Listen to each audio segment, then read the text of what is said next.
Number 2 और उदाहरण number 3 most important है। इन दोनों सवालों को बच्चों बड़े ध्यान से समझना।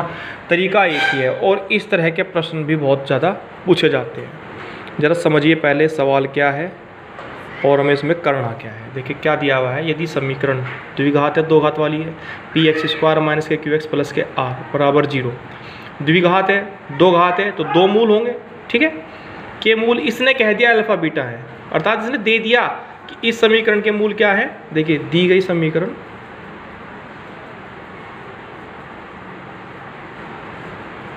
क्या है, पी एक्स स्क्वायर माइनस के क्यू एक्स प्लस के आर बराबर 0 यह है। और इसके इसने में मूल भी दे दिए। मूल क्या दे दिए, अल्फा और बीटा। देखिए दो तो मूल होते ही है ना। ये बीटा इस तरह से बनता है, बी बना के थोड़ा सा लाइन नीचे खींच दे तो ये हमारा बीटा कहलाता है। ये देखिए से अल्फा हो गया और ये बीटा, दो मूल हैं। तब हमें इसका मान ज्ञात करना है, किसका, 1 बटा अल्फा प्लस 1 बटा बीटा का मान क्या होगा। एक बार पहले हम इस 1 बटा अल्फा और 1 बटा बीटा को ज़रा गौर से समझ लें ये है क्या, तभी तो हम आगे बढ़ेंगे। देखिए बटे में है, अगर मैं इसका लघुत्तम लेने लगूँ तो अल्फा इंटू बीटा होगा।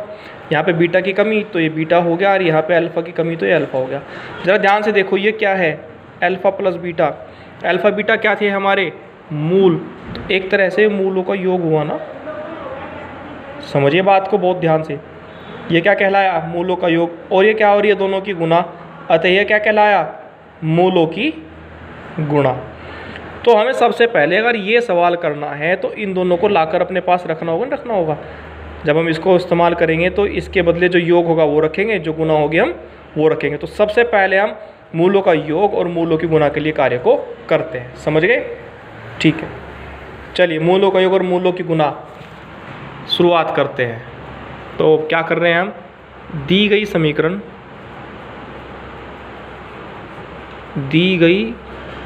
समीकरण की तुलना हम तो अपने व्यापक रूप से करेंगे। A x square plus b x plus c बराबर 0 से करने पर जब करेंगे तो ए की वैल्यू क्या होगी p और b की वैल्यू क्या होगी माइनस के q और c की वैल्यू क्या होगी r, ठीक है। मूलों का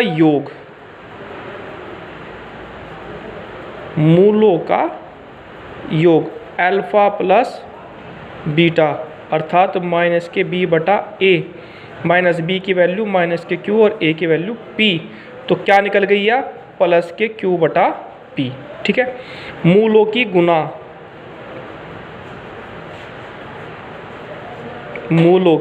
गुणा अल्फा इंटू बीटा प्लस के c बटा a, c के बदले r और a के बदले p।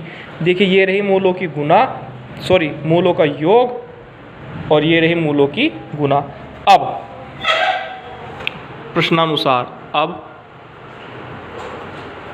शर्तानुसार हमें क्या ज्ञात करना है, 1 बटा अल्फा प्लस 1 बटा बीटा का मान ये रहा। 1 बटा अल्फा 1 बटा बीटा हमने पहले तैयारी कर ली। अल्फा प्लस बीटा आएगा तो उसके बदले q बटा p रख देंगे, अल्फा इंटू बीटा आएगा तो उसके बदले r बटा p रख देंगे।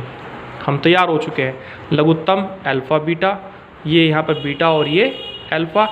अब मान रख दीजिए, देखिए अल्फा प्लस बीटा के बदले q बटा p, अल्फा इंटू बीटा के बदले r बटा p। देखिए जब 4 होते हैं ना, अंदर वालों के अंदर गुना और बाहर वालों की बाहर वाले पहले लिखे जाते हैं q गुना p और ये अंदर वाले नीचे है तो p गुना r। देखिए p से p कट गया तो उत्तर क्या आया बच्चों, q बटे r। अतः इस 1 बटा अल्फा प्लस 1 बटा बीटा का मान क्या निकल कर आया, q बटे r। समझ में आया आपके, ये लघुत्तम लिया अल्फा बीटा की गुना यहाँ, अल्फा की गुना यहाँ, बीटा प्लस अल्फा बोल दो या alpha plus beta upon alpha beta बोल दो, बात तो एक ही है, जुड़ रहे हैं। 2 जमा 3 बोल दो या 3 जमा 2 बोल दो, होना तो 5 ही है। अभी अल्फा प्लस बीटा का मान q बटा p, अल्फा इंटू बीटा का मान r बटा p रख दिया। देखिए q बटा p r बटा p, बाहर वालों की बाहर गुना अंदर वालों की अंदर। देखिए q गुना p और p गुना r, p से p कट गया q बटे r, ठीक। ये आपका सवाल हो गया। अब इसी प्रकार ये आपका उदाहरण नंबर 3, इसे भी गौर से समझिए, ये भी बिल्कुल ऐसे का ऐसे ही है। ये देखिए ए एक्स स्क्वायर माइनस के बी एक्स और प्लस के बी, कन्फ्यूज़ ना हो, दो जगह बी है। इसके भी मूल क्या है, अल्फ़ा बीटा, और ये इस बार हमें सिद्ध करना है 0, मोस्ट इंपॉर्टेंट है, ठीक है। तो पहले सवाल में हम क्या तैयारी करेंगे अपनी, मूलों के योग और मूलों की गुना की। तो मूल अल्फ़ा बीटा है, चलिए तैयारी करते हैं।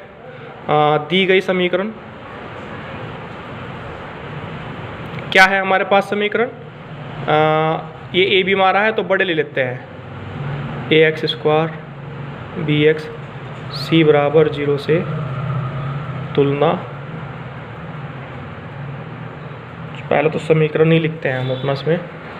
चलिए दी गई समीकरण ax² की ax² bx प्लस c से तुलना करने पर, तो ये देखिए कैपिटल A का मान छोटा a, कैपिटल B का मान छोटा b माइनस में, और c का मान भी b में, ठीक है। मूल क्या है, दिया गया है अल्फ़ा और बीटा, तो मूल अल्फ़ा व बीटा है। तो जब मैं अल्फ़ा प्लस बीटा करूँगा तो आप समझ जाइए मूलों का योग हो गया। देखिए ये मूलों का योग अल्फ़ा प्लस बीटा, तो वो क्या लिखा जाएगा, माइनस के b बटा a, ये b है, ठीक, माइनस का b बटा a, b की वैल्यू माइनस के b और a की वैल्यू a, तो ये प्लस का b बटा a हो गया, ठीक है। अब मूलों की गुना, प्लस का c बटा a, और c की वैल्यू क्या है b और a की वैल्यू है a, ये भी b बटाए और ये भी b बटाए। अब जो सिद्ध करना है हमने उसकी लेफ्ट हैंड साइड ले ली।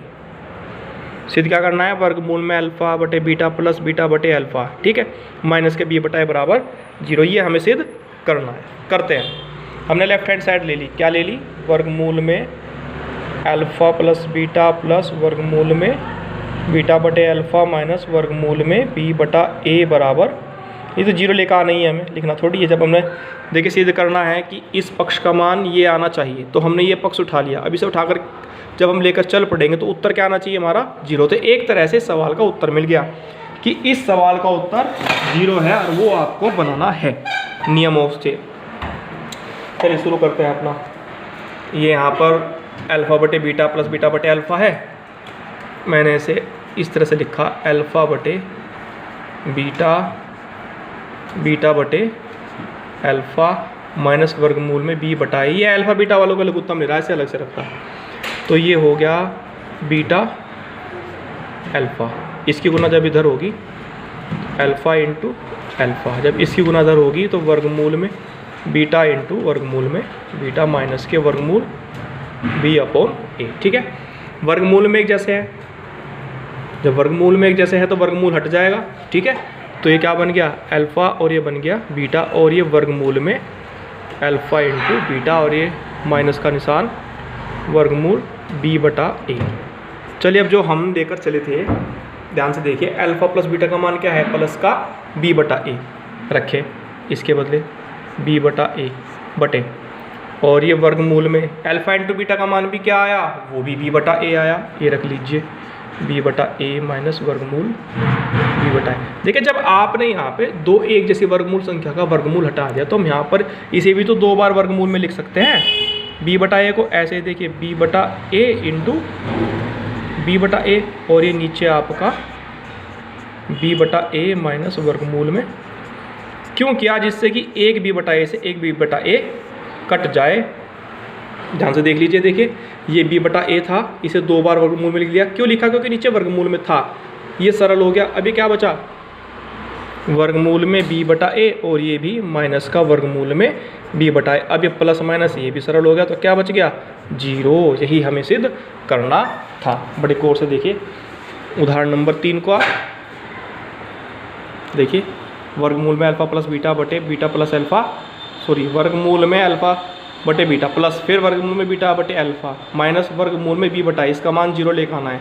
तो पहले सवाल के अनुसार हमने जब अल्फ़ा बीटा मूल पाए थे तो उनका योग, उनकी गुणा निकाली, बायां पक्ष अर्थात लेफ्ट हैंड साइड लिया, उसे लघुत्तम लेकर सरल किया, और जो कटा वो हमारा 0 आया। तो इस तरह से मैंने आपको उदाहरण नंबर 1 और उदाहरण नंबर 2 कराए हैं।